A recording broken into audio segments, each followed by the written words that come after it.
One of the advice I gave in my last video where I talked about the new CBN policy was that you do your best to learn about the basics of cryptocurrency. And I have now decided to teach that for free on this channel. So you want to make sure that you do yourself a favor by subscribing and also following through with the teaching series. We're going to begin this series by looking at the evolution of money. And this is so that you can be able to know why cryptocurrency was created in the first place and also why you need to learn about it.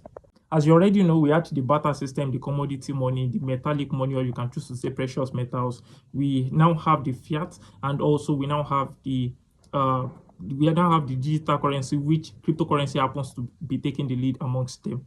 This evolution happened onto digital currency because for every means of exchange that was agreed upon at the time, they came to realize that there was an error in it, there was a problem that needs to be solved, there was an error that needs to be corrected. For example, let's look at the time when gold, silver, palladium, nickel, or whichever precious metal it is that you can think of was being used as a means of exchange. One of the issue at the time was transportation. For example, now, and this is what I mean. For example, let's say you're going to a particular place to go buy something and it costs a lot of gold.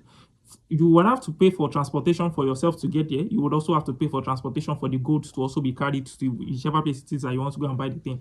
And that means you're putting your gold it is that you're carrying, or whichever precious metal you're going to be using to make the purchase, you're putting it at risk because you might get robbed and then it will be stolen from you. So that's it. That was one of the issue at the time. Barter system also have its issue because one of the party involved in the exchange is always going to get cheated because the value of the things they are exchanging is always not being able to be measured very well like it's supposed to. The issue with fiat currency, which is still a means of exchange we're using, is that more of it can be minted, or you can choose to say printed, and that is why we have terms like inflation. And what this means is that whatever it is that the money can be able to buy before, the money would not be able to afford to buy it again because now it is beginning to lose value due to a massive amount of circulation in the market. Now, all these issues have been solved by Bitcoin, which is the first cryptocurrency that was created, because you don't need to worry about carrying it. Of course, it can be done digitally on your phone.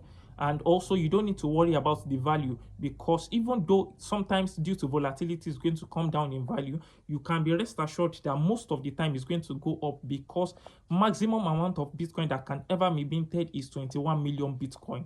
Like maximum. After 21 million Bitcoin has been minted, no Bitcoin can ever be created again.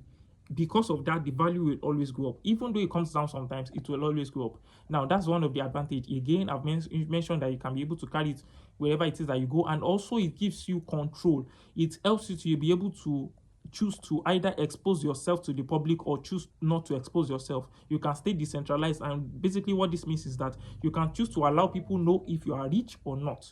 You can choose to allow people know if you are rich or not. So here's the balance in this video. Cryptocurrency, and by that I mean specifically Bitcoin, has been able to bring balance to the principle of the law of supply and demand, and also have been able to give you control. So basically when you learn it, you're going to be able to get control back from everything it is that whichever government wants to do to you. Now, it doesn't mean you should be using it for fraud, but then it can be able to give you control, and also it can be able to help you to store value.